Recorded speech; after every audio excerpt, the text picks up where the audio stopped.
আসসালামু আলাইকুম বন্ধুরা। সময়টা ছিল 3118 সাল। ভবিষ্যতের এই সময়ে পৃথিবী হয়ে গিয়েছিল ধ্বংস। পৃথিবীর মাটি হয়ে পড়েছিল বিষাক্ত। মানুষেরা মাটির উপরে বসবাস করতে পারত না। তারা যে শহরে বসবাস করত সেই সম্পূর্ণ শহর একটা গাড়ির মতো চলাফেরা করতে পারত। কি অদ্ভুত ভবিষ্যৎ, তাই না? তো চলুন এক্সপ্লোর করা যাক এই অসাধারণ গল্পটা। এই গল্পটা ছিল এমন এক ভবিষ্যৎ সময়ের যখন আমাদের পৃথিবী ধ্বংস হয়ে গেছে। বেঁচে থাকা গুটি কয়েকজন মানুষ তখন রোবোটিক শহরে কোনো রকমে সার্ভাইভ করছিল। এই রোবোটিক শহরগুলো দেখতে একদম একটা গাড়ির মতো ছিল। সাধারণ ভাষায় এদেরকে আমরা মুভিং সিটি নামে ডাকতে পারি। তখনকার সময়ের সবচাইতে বড় রোবোটিক শহর ছিল লন্ডন সিটি। লন্ডন সিটির কমান্ডার থেরিয়াস তার স্টাফদের কমান্ড দেয় একটা ছোট্ট শহরকে ধরে ফেলার জন্য, যাতে সেই শহরে খাবার এবং আসবাবপত্র তারা কেড়ে নিতে পারে। কমান্ডারের কথা মতো এই বিশাল লন্ডন সিটিকে আমরা ছোট্ট সেই শহরটার পিছু করতে দেখতে পাই। ছোট্ট শহরটাতে আমরা একজন মেয়েকেও দেখতে পাই যে কিনা তার চেহারা কাপড় দিয়ে ঢেকে রেখেছিল। এই ছোট্ট শহরটা তার স্পিড বাড়িয়ে লন্ডন শহরের হাত থেকে পালানোর অনেক চেষ্টা করে, কিন্তু শেষ পর্যন্ত লন্ডন শহর তার বিশাল ইঞ্জিনের দরজা খুলে ছোট্ট এই শহরটাকে নিজের মধ্যে ঢুকিয়ে নেয়। আর দেখতে দেখতেই তারা ছোট্ট এই শহরটাকে মেশিনের সাহায্যে টুকরো টুকরো করে আগুনের মধ্যে ফেলে দেয়।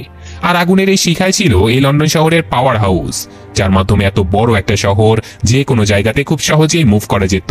তারা সেই ছোট শহরের প্রত্যেকটা মানুষকে বন্দী বানিয়ে নেয়, তবে তারা কাউকে মারে না, বরং তারা এদেরকে গোলাম বানিয়ে এই শহরে কাজে লাগানোর সিদ্ধান্ত নেয়। ছোট্ট সেই শহরের কোনো মানুষই তাদের কথা বিশ্বাস করছিল না। তাদের ধারণা যে হয়তো তাদেরকে খুব শীঘ্রই মেরে ফেলা হবে। কমান্ডার থেরিয়াস এখানে এসে সবাইকে আশ্বাস দেয় যে তোমাদের এখানে ঠিক সেভাবেই রাখা হবে যেভাবে আমাদের লোকজন এখানে বসবাস করে। তো এখন এই লন্ডন শহরে আমরা এই মুভির প্রধান চরিত্র টমকে দেখতে পাই, যার শখই ছিল পুরোনো দিনের বিভিন্ন জিনিসপত্র নিজের কালেকশনে রাখা। আর তাছাড়াও সে হিস্ট্রি আর টেকনোলজিতে ছিল খুবই এক্সপার্ট। সেখানে তার সাথে দেখা করতে আসে থেরিয়াসের মেয়ে।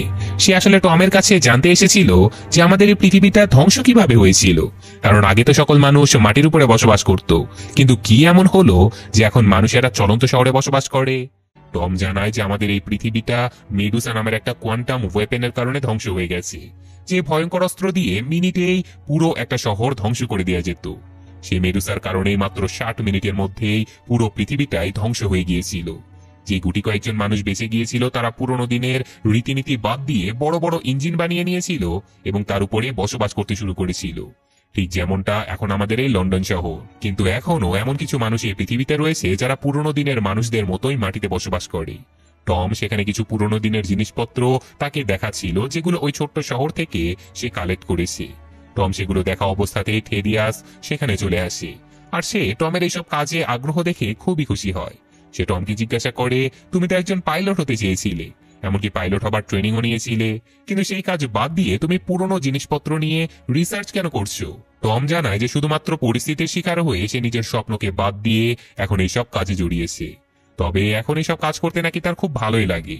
এদিকে লন্ডন সিটির ভিড়ের মধ্যে আমরা মুখ ঢেকে রাখা সেই মেয়েটাকে দেখতে পাই, যে কিনা একটা ছুরি বের করে থেরিয়াসের দিকে অগ্রসর হচ্ছিল। টম দূর থেকে এই সব কিছু দেখে ফেলে। সে মেয়েটাকে থামানোর জন্য ভিড় ঠেলে সামনে আসতে থাকে, কিন্তু তার আগে মেয়েটা থেরিয়াসকে আঘাত করে ফেলে। ছুরিকে আঘাত করে মেয়েটা বলে যে এই সব কিছু আমার মা এস্টার শকে কষ্ট দেবার জন্য। নামটা শুনতে থেরিয়াস আশ্চর্য হয়ে যায়।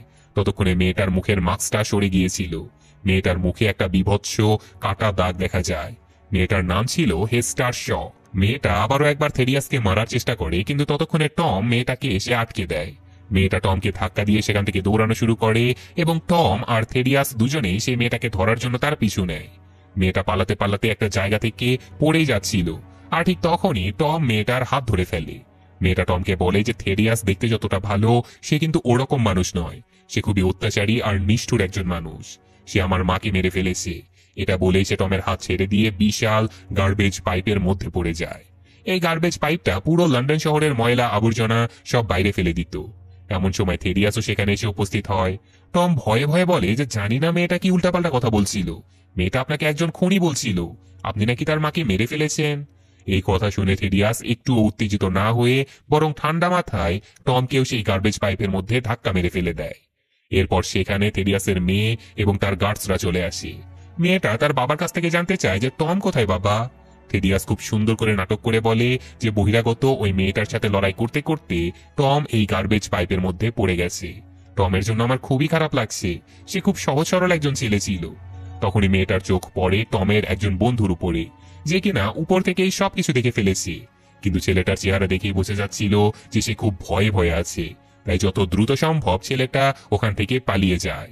থেডিয়াসের মেয়ে বুঝতে পারে যে ছেলেটা নিশ্চয়ই কিছু জানে। তো পরের সিনে থেডিয়াস টম আর সেই মেয়েটাকে খুঁজে বের করার জন্য একটা উড়োজাহাজ পাঠিয়ে দেয়। আর পুরো এলাকা তন্ন তন্ন করে খুঁজেও তারা টম আর সেই মেয়েটাকে কোথাও খুঁজে পায় না। আসলে টম আর সেই মেয়েটা পাহাড়ের একটা গুহার মধ্যে লুকিয়েছিল। হেস্টার তার চাকুটা বের করে টমকে ভয় দেখায় আর বলে যে যদি তুমি আমাকে তখন না আটকাতে তাহলে আমি এতক্ষণে থেডিয়াসকে মেরে ফেলতে পারতাম। এটা বলে হেস্টার সেখান থেকে চলে যাচ্ছিল। তখনই টম তাকে থামতে বলে আর বলে, প্লিজ আমাকে একা ফেলে যেও না। আমি আমার পুরো লাইফ লন্ডন সিটিতে কাটিয়েছি। আমি সেখানে আবারও ফিরে যেতে চাই। আমি তোমার কোনো ক্ষতি করব না। আমাকে সেখানে ফিরে যেতে প্লিজ একটু হেল্প করো। তাছাড়াও থেডিয়াসের ওই গোপন চরিত্রের রহস্য আমি ফাঁস করে দিতে চাই। আমি সবাইকে জানাতে চাই যে সে আসলে মানুষটা কেমন। যা শুনে হেস্টার টমকে সাহায্য করতে রাজি হয়ে যায়। এদিকে থেডিয়াস তার এক সিক্রেট এনার্জি প্রজেক্টে কাজ করছিল। তার এই এনার্জি প্রজেক্টের এনার্জি সোর্সের জন্য সে পুরনো ফিশন সেলসগুলো ব্যবহার করত।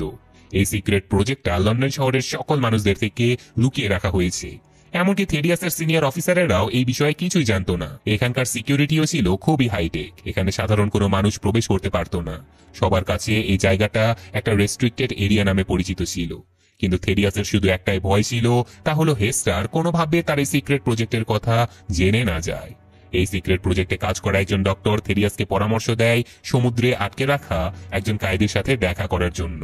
আসলে সেই কয়েদি কোনো সাধারণ মানুষ নয়, সে ছিল একটা ভয়ঙ্কর দানব। দানবটা সারাক্ষণ হেস্টার শয়ের নাম নিত, কারণ দানবটা হেস্টারকে মারতে চায়। তো ডক্টরের কথা মতো সাথে সাথে থেডিয়াস সেই দানবটার সাথে দেখা করতে চলে যায়, যার চোখ দুটো ছিল সবুজ রঙের। শুধুমাত্র চোখ দুটো দেখেই বোঝা যায় যে দানবটা কতটা ভয়াবহ ছিল। থেডিয়াস আরো একবার শিওর হবার জন্য সেই দানবটাকে জিজ্ঞাসা করে যে হেস্টারকে সামনে পেলে তুমি কি করবে। দানবটা বলে যে মেরে ফেলবো।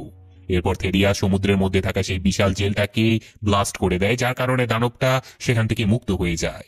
আর তারপর দানবটা হেস্টারকে মারার জন্য তাকে খুঁজতে বেরিয়ে পড়ে। অন্যদিকে হেস্টার তো তখনও লুকিয়ে লুকিয়ে বেড়াচ্ছিল। হেস্টার টমকে আগের জামানার মানুষদের তৈরি করা অনেক পুরাতন একটা রুটি খেতে দেয়, কারণ এই মুহূর্তে খাওয়ার জন্য তাদের কাছে অন্য কোনো খাবার ছিল না। খাবার খেয়ে দুজন সেখানেই ঘুমিয়ে পড়ে।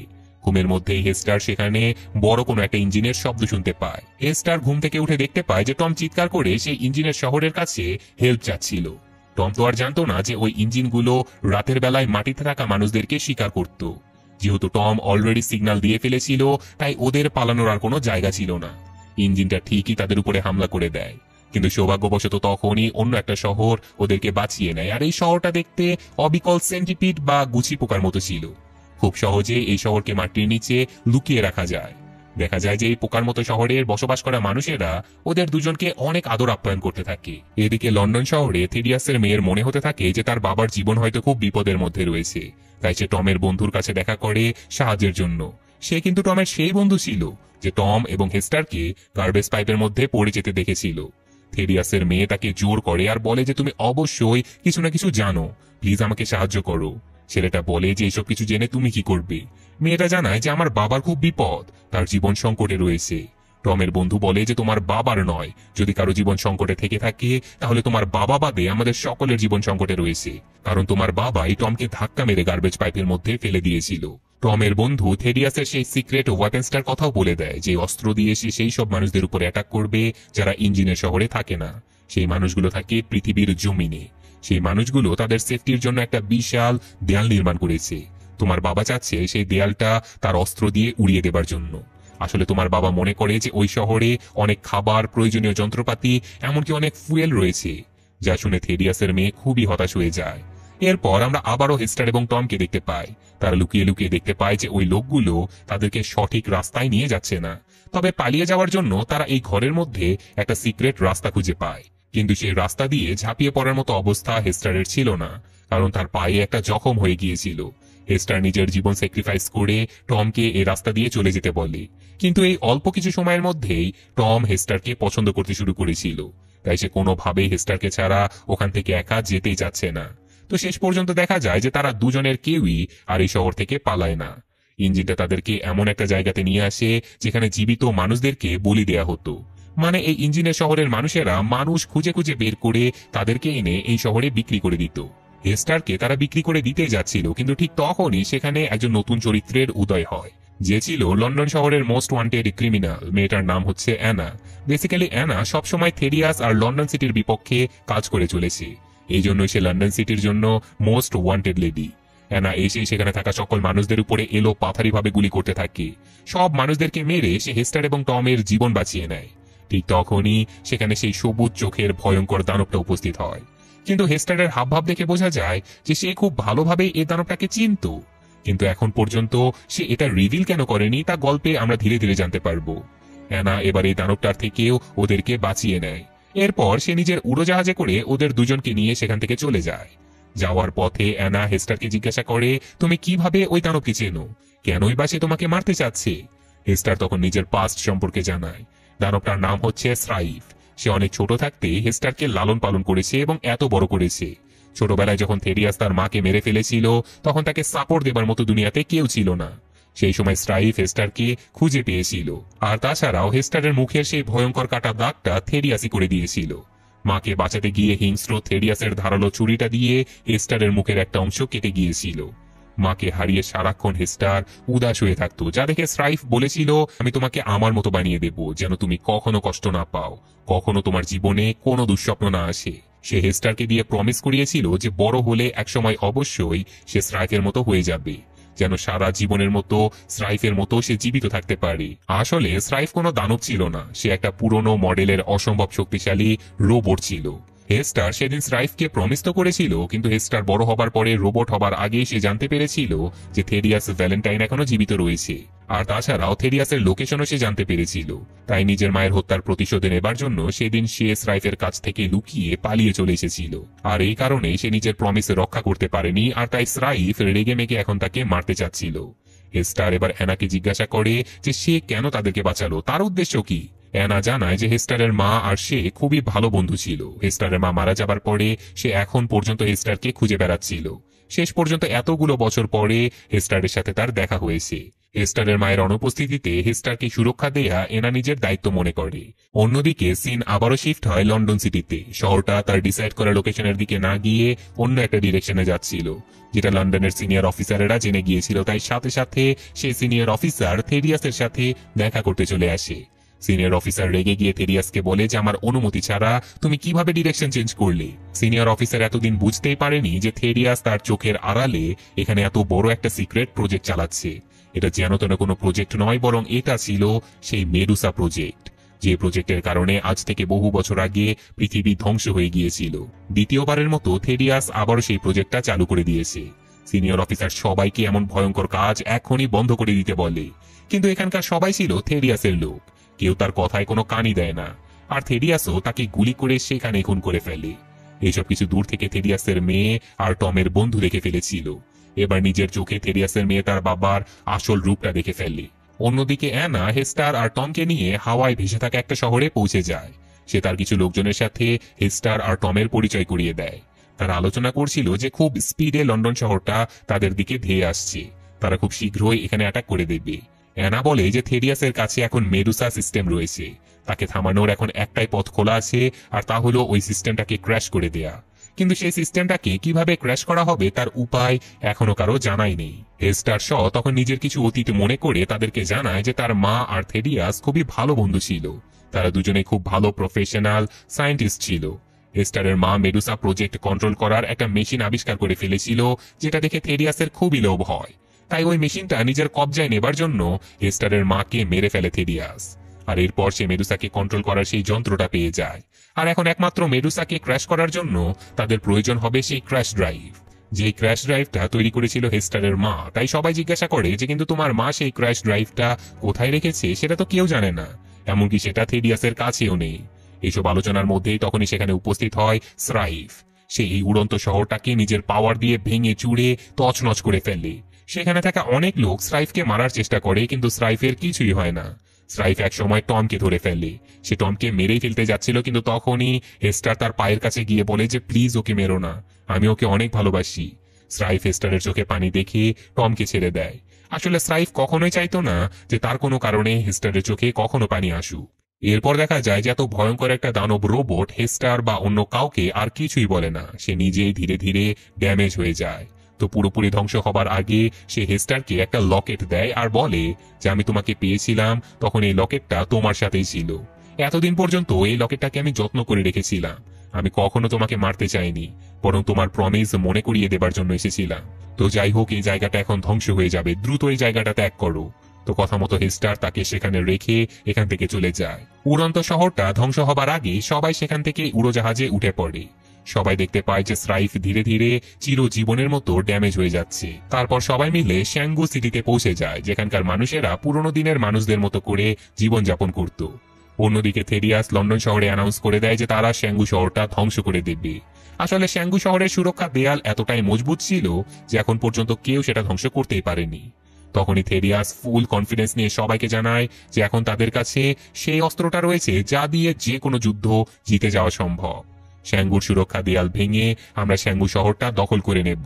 সেখান থেকে আমরা প্রচুর খাবার, জ্বালানি তেল আর থাকার মতো প্রচুর জায়গা জোগাড় করতে পারবো, যা শুনে লন্ডন সিটির প্রত্যেকটা মানুষ খুশিতে আনন্দ করতে থাকে।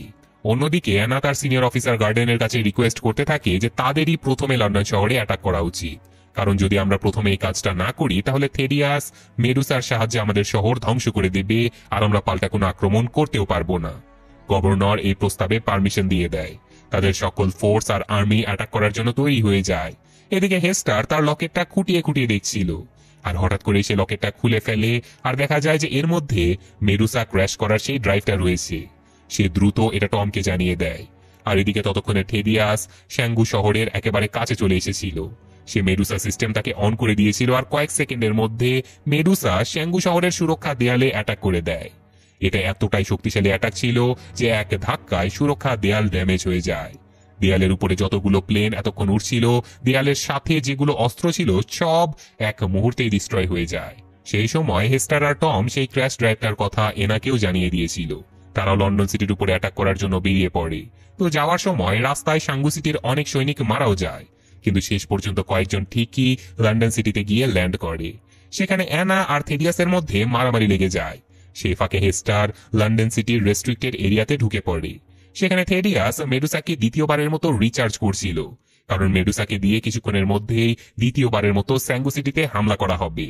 হেস্টার খুব দ্রুত তার মায়ের দেয়া লকেট মানে সেই ক্র্যাশ ড্রাইভটা মেডুসার সিস্টেমে ফিক্স করে দেয়, আর কয়েক সেকেন্ডের মধ্যে মেডুসা শাটডাউন হয়ে যায়। অন্যদিকে থেরিয়াসের সাথে লড়াই করতে করতে অ্যানা অনেক ঘায়েল হয়ে গিয়েছিল। সে হেস্টারকে এখান থেকে দ্রুত পালিয়ে যেতে বলে। সাথে সাথে অ্যানার সেখানে মৃত্যু হয়ে যায়। থেরিয়াস ফিরে আসার সময় তার সাথে তার মেয়ের দেখা হয়। সে তার মেয়েকে বলে যে চলো আমরা এখান থেকে পালিয়ে যাই, কিন্তু তার মেয়ে নিজের বাবার সত্যিটা জেনে গিয়েছিল। তাই সে বলে যে আমি কোনো খুনির সাথে কোথাও যাব না।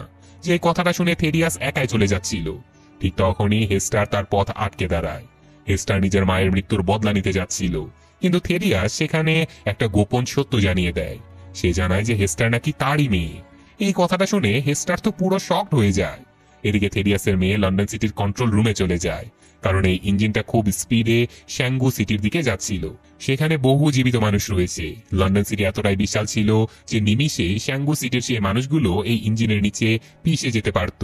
থেরিয়াসের মেয়ে ইঞ্জিনটাকে থামাতে চাচ্ছিল, কিন্তু কন্ট্রোল সিস্টেম অলরেডি ড্যামেজ হয়ে গিয়েছে, যার কারণে লন্ডন শহর এখন অটোমেটিক মোশনে এগিয়ে চলছে।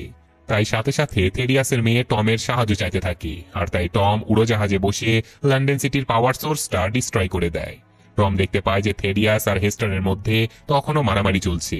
তাই টম তাদের কাছে গিয়ে হেস্টারকে নিয়ে উড়োজাহাজে উঠে পড়ে। এটা দেখে থেরিয়াসও হেস্টারকে ধরে উড়োজাহাজে উঠতে চেয়েছিল, কিন্তু দুর্ভাগ্যবশত সে নিচে পড়ে যায়। থেরিয়াস লক্ষ্য করে যে ধ্বংস হয়ে যাওয়া লন্ডন সিটি তার দিকে এগিয়ে আসছে। এটা এমন একটা মুহূর্ত ছিল যে সে ওখান থেকে নড়তেই পারছিল না। নিজের চোখ বন্ধ করতে বিশাল সে লন্ডন সিটি তার উপর দিয়ে চলে যায়। সেই সাথে থেরিয়াসের মৃত্যু হয়ে যায়, আর লন্ডন সিটিও চিরদিনের মতো সেখানে থেমে যায়। মানে এই শহর আর কখনোই সামনের দিকে মুভ করবে না। লন্ডন সিটিতে বেঁচে যাওয়া মানুষেরা শ্যাঙ্গু সিটিতে গিয়ে সেখানে থাকার জন্য তাদেরকে রিকোয়েস্ট করতে থাকে। শ্যাঙ্গু সিটির গভর্নর তাদেরকে খুব সুন্দরভাবে ওয়েলকামও করে নেয়।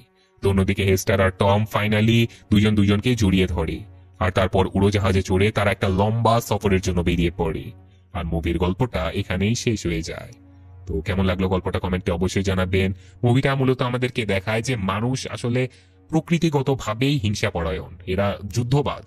আর মানুষেরা দেখছেন কিভাবে পৃথিবী নিজে হাতে ধ্বংস করার পরেও পুনরায় ধ্বংস করার জন্য উঠে পড়ে লেগেছে। এটা একটা সিনেমা হিসেবে ভিজুয়ালাইজেশন করা হলেও বাস্তবে যদি কখনো এমন হয় তাহলে দেখবেন যে গুটি কয়েক যে কয়েকজন লোক বেঁচে থাকবে তারা আবারও পৃথিবীটাকে ধ্বংস করার জন্য লেগে পড়বে। তো যাই হোক, গল্প সম্পর্কে মন্তব্য অবশ্যই কমেন্টে জানাবেন। আমি আজকের মতো বিদায় নিচ্ছি। আল্লাহ হাফেজ।